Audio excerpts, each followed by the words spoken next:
다 휴가 잘 보내다 오셨나요? 네, 휴가 아주 좀 탄 것 같은데. 탔어요? 네, 오랜만이네요. 좀 재밌는 소식 들고 왔겠죠? 이번 주 주제는 네. 무인 편의점 같은 데 가봤어요? 무인 편의점 당연히 가봤죠.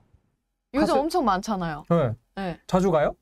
뭐 아이스크림 가게 이런 데 많이 가는 것 같아요. 아, 그러면 그냥 편의점은 안 가봤어요? 무인 편의점? 가본 적은 있는데 자주 가는 편은 아니에요. 아, 그럼 편의점 갔을 때 어땠어요? 편했어요. 왜냐면 이제 사람들 만나는 거 좀 별로 안 좋아하는 스타일이라서 그냥 낯을 좀 가려가지고 없으니까 좀 마음 편히 고를 수도 있고 마음 편히 계산할 수 있는 점이 좀 편했던 것 같아요. 오늘 말해볼 주제가 바로 이 편의점의 자동화라고 하는데 큰 범위에서 얘기를 하자면 바로 리테일 테크라고 합니다. 리테일 테크요? 네. 진짜 처음 들어보는데? 리테일이 뭐예요? 유통, 소매업이란 뜻이잖아요. 네. 거기에 테크, 기술을 뜻하는 테크가 합쳐져서 이 유통사업의 기술이 접목된 것을 리테일 테크라고 합니다. 그래서 말씀하신 것처럼 무인 편의점이나 아니면 뭐 요새 이마트나 홈플러스 이런 대형마트만 가도 사실 그 점원들이 계산해 주는 거 말고 무인 계산대도 굉장히 많아졌잖아요. 다이소도 그런 것 같아요. 맞아요. 이런 무인 계산대도 다 크게 보면 리테일 테크의 일환이라고 볼 수 있습니다. 그래서 제가 오늘 좀 설명을 해볼 것은 이 리테일 테크의 우선 등장 배경에 대해서 먼저 좀 얘기를 해볼 건데 혹시 아세요? 모르죠. 리테일 테크가 등장한 또 배경이 있나요? 사실 뭐 단어 자체가 등장했다기보다는 사람들이 여기에 많이 관심을 가진 이유라고 볼 수 있는데 아마존 아시죠? 네, 아시죠? 아시죠? 누가 알죠. 아시는 거죠? 제가 아시죠? 제가 알죠. 네, 2016년 12월에 미국 아마존에서 이 세계 최초로 무인 매장인 이 아마존 고를 선보였는데 말 그대로 이 무인 매장은 사람이 없으니까 고객이 QR코드를 찍고 들어가서 물건을 다 짚고 골라서 결제를 하지 않고 그냥 몸만 빠져나오면 돼요. 그러면은 이 신용카드로 자동 결제가 됩니다. 진짜 편리하네요. 네, 편리한데 그리고 도둑도 방지할 수 있을 것 같은데? 도둑! 그 문제에 대해서 설명을 하기 위해서는 우리나라의 매장의 형태에 대해서도 간단하게 설명을 해야 될 것 같습니다. 우리나라 매장 형태는 어떤데요? 일단은 편의점을 대표적으로 말씀을 드릴 수 있을 것 같은데 한국에서는 크게 편의점 4사 중에서 이마트24가 이 스마트 아마존 고를 벤치마킹한 완전 무인 매장에 가장 좀 적극적인 행보를 보이고 있어요. 저 이거 코엑스에서 가본 것 같아요. 맞아요. 가봤어요? 네. 사실 저는 이 매장 을 직접 가보진 못해서 설명을 드린 차원이었는데 이마트24가 신세계 계열사다 보니까 그 계열사에서 기술을 담당하는 테크 기업이 여기에다가 기술을 총동원했다고 하는데 사실 뭐 큰 메커니즘에서는 아마존고랑 비슷하다고 보면 돼요. 그냥 무인 결제 시스템이나 뭐 보안 시스템, 방범 시스템 이런 걸 하는 건데 매장 앞 키오스크에서 이 QR코드로 인증을 하고 들어가고 그리고 나올 때는 아까 아마존고처럼 물건을 담고 나오면은 그 등록된 고객의 카드에서 자동으로 결제가 되는 이런 시스템입니다. 코엑스에 있는 스마트 매장 외에도 이마트24는 사실 하이브리드 매장을 많이 열고 있어요. 낮에는 직원이 상주를 하는데 이제 밤 11시, 그러니까 23시부터 다음날 새벽 6시까지는 이제 무인 매장으로 운영한다. 이런 매장 형태로 해갖고 7월 말 기준으로 해서는 한 1,800개 점을 운영하고 있다고 해요. 세븐일레븐은 뭐 가산동이나 GS25는 뭐 역삼동이나 이런 데 뭐 이렇게 테스트 지점들을 하나씩 두면서 이제 기술 고도화를 좀 이렇게 계속 시험하고 있는 것 같아요. 들어보니까 뭔가 엄청난 기술이 필요할 것 같은데 네. 여기에 들어가는 핵심 기술이 뭔가요? 제가 이제 기술자가 아니다 보니 이 많은 기술에 대해서 모두 정확히 설명을 드릴 수는 없지만 제가 이제 들은 바로는 크게 두 가지라고 합니다. 첫 번째는 아까 말했듯이 셀프 결제, 저절로 결제되는 시스템이랑 두 번째는 보안입니다. 그죠. 방범이 잘 돼야 될 테니까. 네, 맞아요. 그래서 이제 뭐 대표적인 기술을 말씀드리면 카메라나 스피커를 통해서 고객의 안면이나 음성을 인식하는 기술, 그리고 바닥에 전자인식 셀이 있어갖고 이제 그걸 이동할 때마다 고객의 위치, 고객이 어느 공간에서 오래 체류하고 이동하는지 그런 데이터를 분석하는 기술들을 사용한다고 해요. 경영주 입장에서는 내가 없을 때 무인 모드로 작동을 해야 되는 거잖아요. 그렇기 때문에 자기 모바일에 유인 모드, 무인 모드 이렇게 터치 한 번으로 바꿔줄 수 있는 그 키가 있더라고요. 그 시스템 기술을? 네네네. 제가 이거 사진으로 봤는데 그걸 누르면은 전환이 되는 것 같아요. 전환이 되면은 매장 내에 있는 열이나 이런 모션 감지 센서, 접근 불가한 곳에 고객이 가면은 뭐 경광등이 울린다던가 그리고 그 경영주한테 이 모바일 푸시 알람이 간다던가 이런 식으로 보안 시스템을 구축해놨다고 하더라고요. 네, 확실히 이게 잘 구축되어야 될 것 같은 게 아이스크림 매장 다 털리고 막 이런 사례가 많았잖아요. 근데 아이스크림 매장 같은 경우는 딱 보면은 사실 보안에 굉장히 취약할 것 같아요. 맞아요. 제가 봐도 한 5개 갖고 도망가도 모를 것 같아요.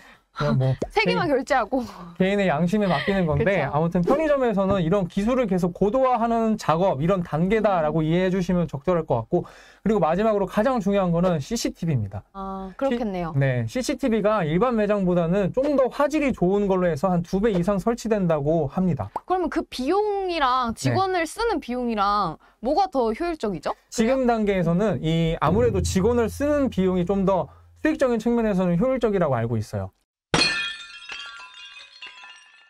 아까 근데 리테일 테크가 되게 광범위하다고 했잖아요. 네. 그래서 리테일 테크의 일환으로 볼 수 있는 다른 사례가 있을지. 다른 여러 그 리테일 테크 사례를 좀 접해봤는데 그걸 하나씩 좀 설명을 드리겠습니다. 일단 제일 처음으로는 배달 로봇이에요. 식당에서 이제 아, 서빙하는? 식당 서빙 로봇 혹시 봤어요? 봤죠?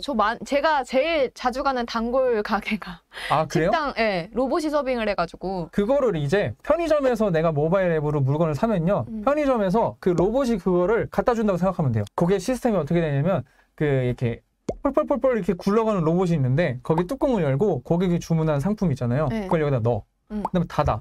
그리고 그러면은 걔가 이렇게 가요.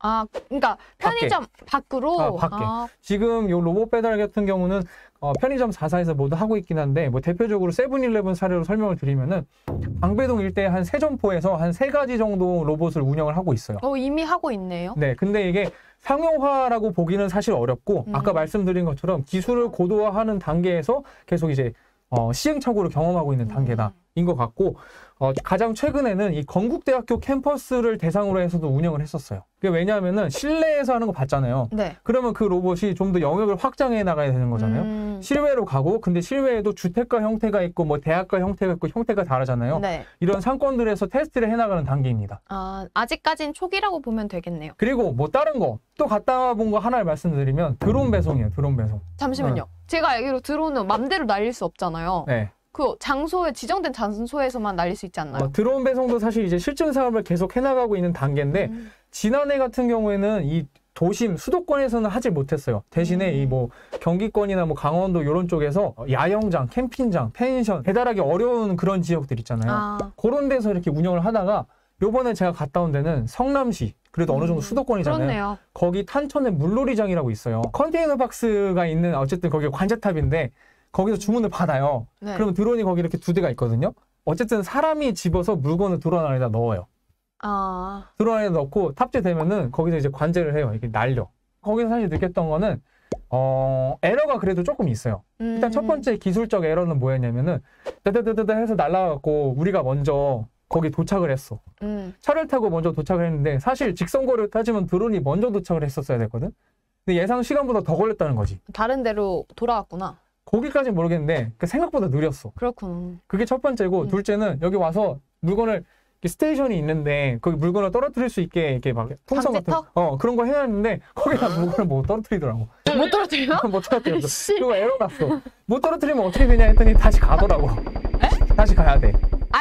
거기다가 떨어뜨리지 못한 게 딴 데 떨어뜨린 게 아니라 아예 못 못 떨어뜨리고 이제 시작한 지점으로 다시 다른 돌아가야 돼. 데 떨어뜨리면 어쩌냐고요. 그럼 사고. 근데 그렇게까지는 안 일어날 것 같은 게 이게 사람이 계속 보고 있어. 아직은. 그래요? 기술 단계라서 실증하는 단계라서 보고 있는데 아무튼 그게 못 떨어뜨렸어. 그렇구나. 아직 기술적인 에러가 있었고 휴먼 에러가 하나 있었는데 이건 뭐냐면 되게 웃겼는데 참아놓지 마세요 지금. 고객이 그걸 시켰어요. 뭐 팥빙수 같은 걸 시켰어. 네. 그러면 그 팥빙수를 사람이 넣어줘야 되잖아. 네. 사람 어쨌든 넣었잖아. 그치. 넣었는데 숟가락을 안 넣어줬어. 이거 사람이 안 넣은 거다. 휴먼 에러. 그러니까 이건 뭐. 근데 그럼 또 갔다 와야 되니까. 맞아요. 또 갔다 와야 돼. 그래갖고 하여튼 그런 뭐 일련의 그런 사건이 좀 있었고. 그건 로봇 잘못은 아니다. 네, 맞아요. 네. 또 없나요? 또 리테일 테크 또 있어요? 하나 더 있어요. 굉장히 길게 설명한 것 같은데 GS 더 프레시라고 여기 약간 그 기업형 슈퍼마켓인데 한 켠에 그 조리해주는 그 치킨들을 팔잖아요. 네. 그럼 거기 한 근로자 2분이 계시고 주문이 들어오면은 나머지는 다 근로자들이 해. 근데 이제 치킨 튀겨주는 것만 그 로봇이 해. 그러니까 치킨 뭐 후라이드 치킨 들어왔다. 그러면 이거 15분 튀겨야 되는데 15분 딱 누르고 여기다 딱 놓으면은 지가 알아서 이렇게 갖고 와갖고 이렇게 전체 과정으로 보면 일부만 딱 그걸로 해줘요. 일부 자동화구나. 맞아, 일부 자동화라고 보면 되는데 저는 이게 그래도 효율적이라고 생각을 했던 게 거기에는 근로자분한테 물어보니까 이게 진짜로 도움이 돼야 하는데 도움이 많이 된다고 하더라고. 그쵸. 일단 걔가 그거 정확하게 해주니까 다른 사람은 그거 신경 안 써도 돼. 그죠. 인건비가 확실히 줄기도 하고 맞아. 그 정도 해주는 거니까. 맞아. 그리고 요게 똑같이 튀기잖아요, 기계가. 그 맛이 약간 균일화된다는 것도 장점이라면 장점일 수 그렇죠. 왜냐면 지점 따라 치킨 맛이 다르듯 맞아요. 네, 사람 손 많이 타는 음식들은 그런 게 좋은 것 같네요. 아무래도 이런 점에서는 좀 효율적인 것 같고 뭐 사실 이거는 뭐 눈에 드러나지는 않지만 뭐 운영적인 측면에서 이제 자동으로 점포에 뭐 온도나 습도나 조명 같은 거 제어해주는 이런 시스템도 리테일 테크의 일환이라고 볼 수 있을 것 같고 편의점 어차피 이렇게 배송을 많이 해야 되는데 그 배송 차량의 온도를 뭐 5분 단위로 업데이트 해주는 뭐 관제 시스템 이런 것들도 큰 범위에서는 리테일 테크 일환이라고 볼 수 있을 것 같습니다. 전체적으로 상용화되는 게 아니라 좀 산지 아니면 이런 좀 고립된 그런 필요가 있는 부분들에는 국소적으로 좀 적용이 돼도 좋을 것 같다. 맞아요. 근데 좀 전체적으로 다 같이 적용하기에는 위험 요소가 너무 많은 것 같아서 좀 그거는 생각을 좀 해봤으면 좋겠습니다. 그렇기에는 저는 아직 뭐 기술적으로 갈 날이 좀 멀지 않았나. 다행이네요. 개인적으로는 이렇게 생각합니다. 다음 주에는 더 흥미로운 소식으로 찾아뵙겠습니다. 다음 주에 만나요. 안녕.